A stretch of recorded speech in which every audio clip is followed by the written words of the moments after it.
whispers echoed through the cathedral as a lone bride stood abandoned. Minutes stretched into agonizing silence, the groom entirely vanished. Then heavy oak doors shattered open. A chilling wind swept the aisles. He did not come to rescue her pride, who came to claim an ancient, unbreakable debt. The 17th of October was supposed to be the crowning glory of the Astor dynasty. Inside the cavernous nave of St. Jude's Cathedral in Newport, Rhode Island, 400 of the world's most influential elite sat in hushed expectation. There were state senators, hedge fund magnates, and European aristocrats mingling beneath vaulted ceilings adorned with $500,000 worth of cascading white orchids. In the bridal suite shielded by heavy velvet curtains, Genevieve Astor stood paralyzed in front of a gilded mirror. Her custom silk gown felt less like a triumph and more like a beautifully tailored shroud. She was 24, the last daughter of a rapidly decaying empire, and she was entirely alone. He is gone. Genevieve Vivienne. Sinclair, her maid of honor, whispered. Vivienne's hands trembled as she clutched a crumpled piece of heavy cardstock. His best man just found this in the groom's suite. Nathaniel left through the service elevator 30 minutes ago. His private jet was cleared for takeoff at T.F. Green Airport before we even put your veil on. Genevieve stared at her own reflection, her face an unreadable mask of porcelain. Nathaniel Montgomery was not a brave man, but he was a wealthy one. The Montgomery Holdings empire was the only thing standing between the Astor family and total financial annihilation. For 3 generations, her family had masked their staggering, insurmountable debts behind a facade of old money arrogance. This wedding was a corporate merger, disguised as a romance, a calculated sacrifice Genevieve had willingly accepted to keep her aging father out of federal prison and her family from losing their ancestral estate. "Read it," Genevieve commanded, her voice terrifyingly steady. Vivienne swallowed hard, unfolding the heavy paper. It just says, "Genevieve, I cannot pay the toll. They came to collect, and I refuse to be the collateral. Forgive me, but the Rothesay debt is now yours to bear alone." Genevieve's father, Charles Astor, sat slumped in a high-backed chair in the corner of the room, his face drained of all color. At the mention of the name Rothesay, the patriarch let out a sound that was half gasp, half sob. "The Rothesay debt," Charles muttered, his hands shaking violently as he pressed them to his temples. He found out. God help us, Nathaniel found out, and he ran. "Father, what is he talking about?" Genevieve asked, turning away from the mirror. "Who is Rothesay? We owe money to Wellington Trust, not a Rothesay." Charles looked up at his daughter, his eyes wide with a terror Genevieve had never seen in her 50 years of knowing him.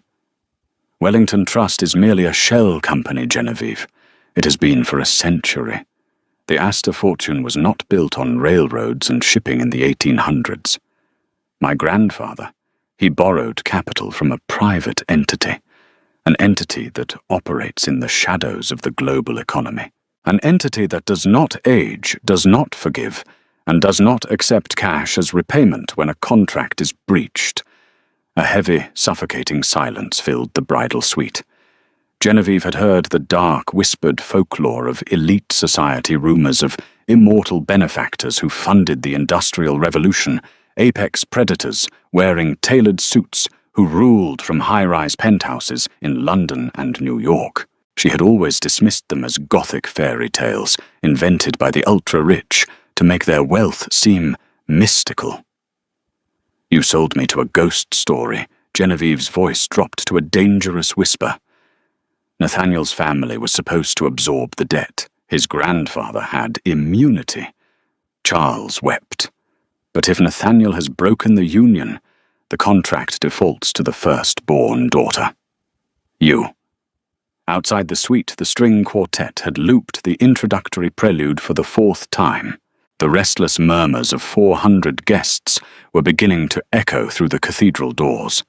The humiliation was mounting a public execution of the Astor family's remaining dignity. Genevieve closed her eyes. Panic was a luxury she could not afford. The Montgomery cowardice would not be the final chapter of her life. Vivienne Genevieve said, her tone absolute. "Hand me my bouquet." "Genevieve, what are you doing?" Vivienne panicked. "You can't go out there. We need to usher you out the back. We need to call security and run like Nathaniel." Genevieve snatched the arrangement of white orchids from the vanity. "I will not give these vultures the satisfaction of whispering about my retreat. I will walk down that aisle. I will stand before Reverend Pendleton, and I will personally dismiss the guests. The Astors may fall today, but we will fall looking them in the eye." Ignoring her father's desperate pleas, Genevieve stepped out of the bridal suite. The massive oak doors of the nave were pushed open by two bewildered ushers. As she stepped into the threshold, the string quartet abruptly stopped playing. The sudden silence in the cathedral was deafening. 400 heads turned. Cell phones were subtly lowered. Gasps rippled through the pews as the elite society of the Eastern Seaboard realized the bride was walking down the long, velvet-lined aisle entirely alone. There was no groom waiting at the altar. Genevieve kept her chin high, her eyes fixed forward. Every step felt like walking on broken glass. The scent of melting beeswax, candles, and expensive perfume suffocated her. She reached the altar, ascending the 3 marble steps, and turned to face the crowd.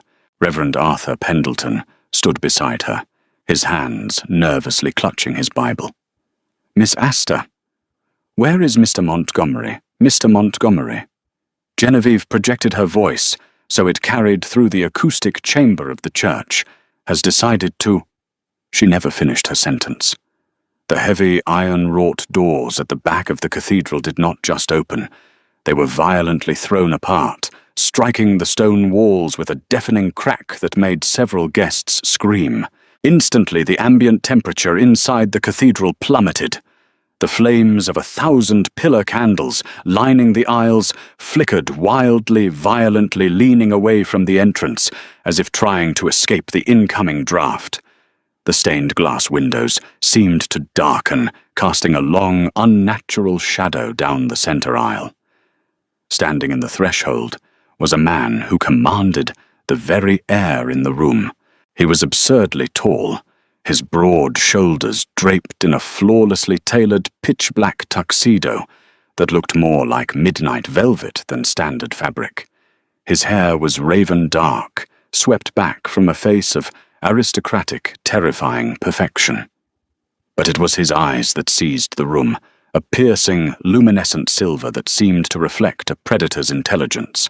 Flanking him were 4 men in charcoal suits, moving with the synchronized lethal grace of a private military vanguard.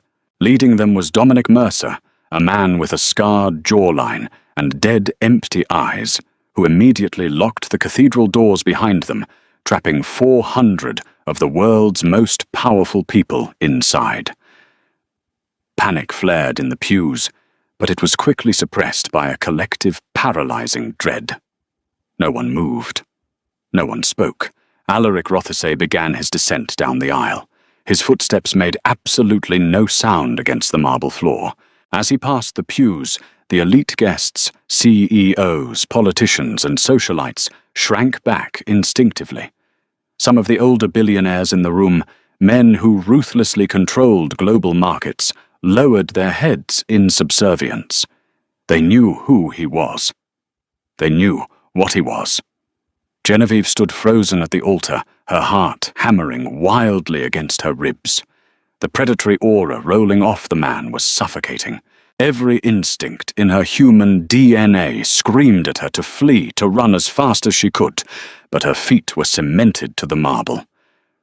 Alaric bypassed the front row, where her weeping father sat, and ascended the altar steps. He stopped mere inches from Genevieve. Up close, his beauty was devastating, yet entirely inhuman. His skin was pale, flawless, and completely devoid of warmth. When he looked down at her, Genevieve felt like a dove caught in the gaze of a falcon. Nathaniel Montgomery is currently weeping in the fuselage of a Gulf Stream over the Atlantic.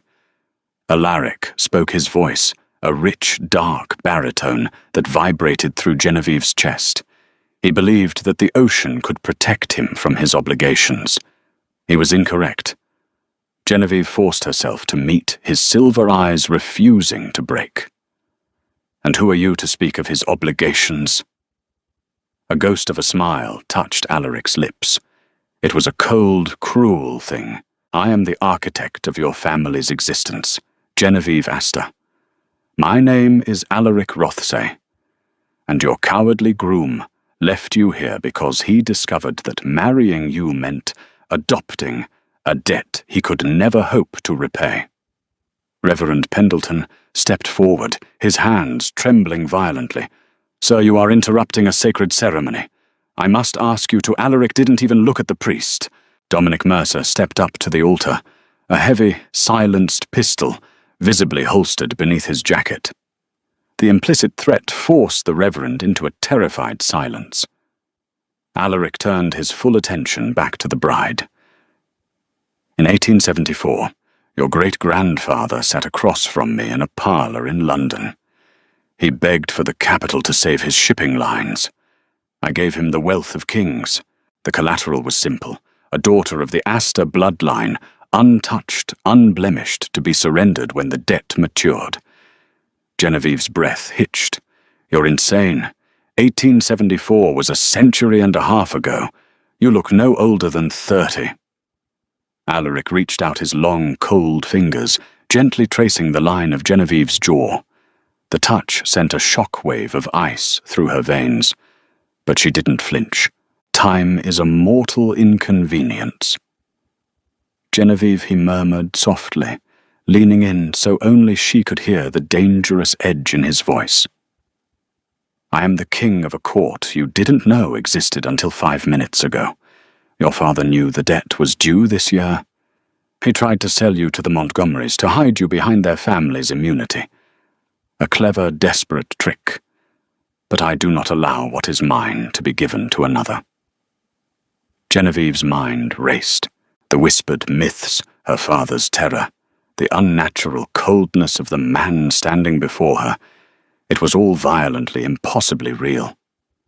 She was standing at the altar with a vampire. "So you've come to collect your money?" Then Genevieve challenged her pride, masking her terror. "Or are you here to kill us to make an example? I haven't come for blood today, little bird," Alaric said, his silver eyes flashing with a possessive dark hunger. "I have come for my bride." A collective gasp echoed from the front row as the guests strained to listen. Alaric turned, slightly addressing the terrified officiant. "Reverend, you have a marriage license on that lectern, do you not?" I do," Pendleton stammered. "But it is authorized for Mr. Montgomery. Cross out his name," Alaric commanded softly. It wasn't a request. It was a hypnotic absolute that compelled the priest to immediately reach for his pen. "Write mine." Genevieve stumbled back half a step. "You cannot do this. I will not marry a monster, just to settle a ledger." In a fraction of a second, faster than the human eye could track, Alaric closed the distance between them. His hand grasped her waist, effortlessly, pulling her flush against his solid, unyielding chest. "You will marry me," Genevieve Alaric whispered against her ear, his breath chilling her skin. "Because if you do not say, 'I do,' in the next 3 minutes, Dominic will lock those doors and my vanguard will execute every living soul in this cathedral, beginning with your father. You will watch your legacy drown in blood, and then I will take you anyway." Tears finally breached Genevieve's stoic facade, hot and fast against her cold cheeks. She looked past Alaric's broad shoulders. Her father was on his knees in the front pew, openly sobbing, his hands clasped in a silent plea for her to survive. The guests were trapped, oblivious to the true scale of the slaughter that awaited them. She was cornered. Nathaniel had left her to the wolves, but the wolf had arrived wearing a crown, demanding her hand in marriage. Genevieve turned back to Alaric. The sheer dominance radiating from him was intoxicatingly dark. He wasn't just a monster. He was a king who had orchestrated this exact moment for over a century. "If I do this..." Genevieve's voice shook, but she forced the words out with defiance. "My family's debt is erased. Entirely. And no one in this room is harmed. You have my word." Alaric swore, his eyes locking onto hers with burning intensity. "You will be my queen, protected by my shadow, bound to my eternity." Genevieve took a deep, shuddering breath, straightening her spine. She looked at the terrified reverend who was already weeping as he held out the newly modified registry book. "Proceed." Reverend Genevieve ordered, her voice echoing into the silent cathedral. Under the watchful, predatory gaze of Alaric Rothesay, the vows were rushed. There was no music. There was no joy. There was only the heavy, inescapable weight of a contract being sealed in the eyes of God and monsters. "Do you, Genevieve Astor, take this man?" The priest choked on the words. "I do," she whispered, her eyes never leaving the silver depths of Alaric's. "And do you, Alaric Rothesay, take this woman?" "I do," Alaric claimed, slipping a massive, centuries-old diamond ring onto her trembling finger. The stone was cold, cut in an era long forgotten. "Then by the power vested in me." Pendleton quickly made the sign of the cross. "I pronounce you husband and wife. You may kiss the bride." Alaric didn't hesitate. He pulled Genevieve into his chest, tangling one hand in her veil, tilting her head back. When his lips met hers, it was not a gentle brush of affection. It was a searing, territorial brand. His mouth was icy, demanding, and overwhelming. A spark of dark, terrifying electricity shot down Genevieve's spine, leaving her breathless and entirely conquered. When he finally pulled away, the cathedral remained in dead silence. Alaric turned to the crowd, his bride secured firmly against his side. "The reception is cancelled," Alaric announced to the room. He looked down at Genevieve, his eyes gleaming with a possessive triumph.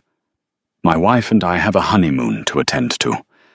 The descent from the altar of St. Jude's Cathedral was a blur of flashing camera lenses and suffocating silence.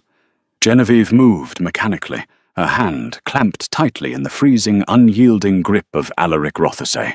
Outside the cathedral, Newport's coastal breeze whipped at her veil, but she barely felt the chill. A convoy of 6 matte-black armored Maybachs sat idling on the cobblestone street, surrounded by heavily armed men in immaculate suits. Dominic Mercer opened the rear door of the lead vehicle, bowing his head respectfully as Alaric guided Genevieve inside.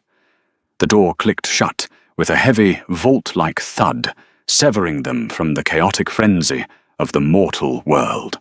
The interior of the Maybach was dimly lit, smelling of expensive leather and rain. As the convoy accelerated away from the cathedral, Genevieve finally allowed herself a shuddering breath. She unpinned the heavy veil from her hair, tossing it onto the opposite seat. "You are shaking, Genevieve," Alaric observed. He sat casually beside her, a creature of lethal grace, entirely at ease. "Are you mourning the loss of Nathaniel Montgomery, or fearing the monster sitting next to you?" "I am mourning the loss of my autonomy," she replied, her voice trembling but sharp. She refused to cower. And Nathaniel was a business arrangement, a coward who fled when the ledgers didn't balance. I shed no tears for him. A low, vibrating chuckle escaped Alaric's throat. "A pragmatic queen. Excellent. But you misjudged the situation. Nathaniel did not simply run from the Rothesay debt. He accelerated it." Genevieve turned to look at him, her brow furrowing. "What do you mean?" Alaric reached into his tuxedo jacket, producing a slim silver tablet. He tapped the screen, and handed it to her. Displayed were offshore bank accounts, encrypted wire transfers, and a dossier of financial ruin. For the past 18 months, Nathaniel has been systematically embezzling funds from Wellington Trust, my front company, to cover the Montgomery family's failing European assets. Alaric explained, his silver eyes narrowing. He thought he could steal from a shadow. When he realized who he was actually stealing from, he attempted to use the Astor marriage as a shield, hoping your family's ancient blood contract would grant him immunity in my court. Genevieve felt the blood drain from her face. Nathaniel hadn't just abandoned her. He had actively used her as a human shield against an immortal executioner. "Where is he now?" she whispered, staring at the damning evidence on the screen. "Dominic intercepted his Gulf Stream over international waters," Alaric said casually, as if discussing the weather. "The plane has been rerouted to a private airstrip in Greenland. Nathaniel will spend the remainder of his natural life in a subterranean cell, balancing my ledgers by hand. I abhor thieves." Genevieve leaned back against the leather seat, the sheer scale of Alaric's power washing over her. The Astor family had been playing checkers. Alaric Rothesay was the board itself. The convoy didn't stop at an airport. It drove directly onto a private helipad where a sleek black Sikorsky helicopter waited its rotors, already slicing the evening air. Within minutes they were airborne, soaring down the eastern seaboard toward the glittering skyline of Manhattan. "You bought me to settle a debt," Genevieve said over the hum of the rotors, staring out the window at the dark ocean below. "But you are immortal. You could have taken my father's life, seized our assets, and erased the Astors from history. Why marriage? Why me?" Alaric leaned forward, invading her personal space. The scent of him, like ozone, crushed mint, and ancient parchment, was intoxicating. "Because Genevieve King requires a queen. I have walked this earth for 900 years. I have seen empires crumble and currencies turn to dust. What I value is not money, but resilience. I watched you for a year. I watched you navigate the vipers of high society, holding your crumbling family together with sheer, unbroken will. I didn't buy you, Genevieve. I claimed my equal." The helicopter banked sharply, descending toward a towering, hypermodern skyscraper in Tribeca, the Rothesay Citadel. There were no logos, no corporate branding, just a monolithic spire of black glass piercing the night sky. As they landed on the rooftop helipad, Genevieve stepped out into the biting wind of the city. She was no longer a pawn in a failing family business. She had just been elevated to the apex of the food chain. The penthouse of the Rothesay Citadel was a masterpiece of Gothic opulence and modern minimalism. Floor-to-ceiling windows offered a 360-degree view of the city, while massive stone fireplaces and centuries-old tapestries hinted at the true age of its owner. Genevieve had barely stepped out of her wedding gown and into a silk robe provided by the estate staff when the glass walls of the penthouse suddenly shattered inward. The explosion of reinforced glass sounded like a bomb detonating. Genevieve threw her arms over her head, diving behind a massive velvet sofa as shards rained down across the Persian rugs. From the shadows of the destroyed balcony, 3 figures stepped into the penthouse. They moved with the same unnatural, terrifying speed as Alaric. Leading them was a man with stark white hair and a jagged scar tearing through his left eye. He wore a tailored crimson suit, his eyes burning with a sickly yellow luminescence. "Alaric!" The man roared, his voice echoing with demonic distortion. "Come out and greet your guests." Genevieve held her breath, pressing herself against the floorboards. She knew with chilling certainty that these were not human assassins. In a blur of motion, Alaric materialized in the center of the room. He had shed his tuxedo jacket. His white shirt was unbuttoned at the collar. The cold aristocratic calm he had displayed at the church was entirely gone. In its place was an entity of pure, unrestrained violence. His silver eyes glowed like dying stars, and his fangs were fully descended, resting against his lower lip. "Vincent Croft!" Alaric hissed his voice, dropping into a guttural, terrifying register. "You dare breach my sanctuary in New York! You broke the treaty!" Alaric. Vincent sneered, stepping over the broken glass. The Astor bloodline was promised to the European court centuries ago. You manipulated the debt. I have come to claim the bride and drain her dry to balance the scales. Genevieve's heart hammered a frantic rhythm against her ribs. She was the prize in a war she didn't even understand. "She is my wife!" Alaric's voice vibrated with a possessive fury that shook the floorboards. "If you take another step toward her, Vincent, I will scatter your ashes over the Hudson." Vincent lunged. The clash was not like a human fight. It was a terrifying collision of supernatural forces, moving faster than Genevieve's eyes could process. Furniture was splintered into kindling. Solid marble pillars cracked under the impact of bodies being thrown against them. Alaric tore through Vincent's two lackeys in seconds, ripping the heart from the chest of one and snapping the neck of the other with a sickening crack. But Vincent was older, fueled by a feral madness. He tackled Alaric, driving him through a heavy oak dining table. As the two ancient predators wrestled for dominance, Vincent's yellow eyes scanned the room, locking on to the velvet sofa where Genevieve was hiding. With a brutal kick, Vincent threw Alaric off, sprinting directly toward Genevieve. Instinct took over. Genevieve didn't scream. She didn't cower. As Vincent reached over the sofa, his fangs bared to tear her throat out, Genevieve grabbed a jagged 2-foot shard of reinforced window glass from the floor. With a primal scream, she drove the improvised blade upward, sinking it deep into Vincent's shoulder. The vampire shrieked, black blood erupting from the wound.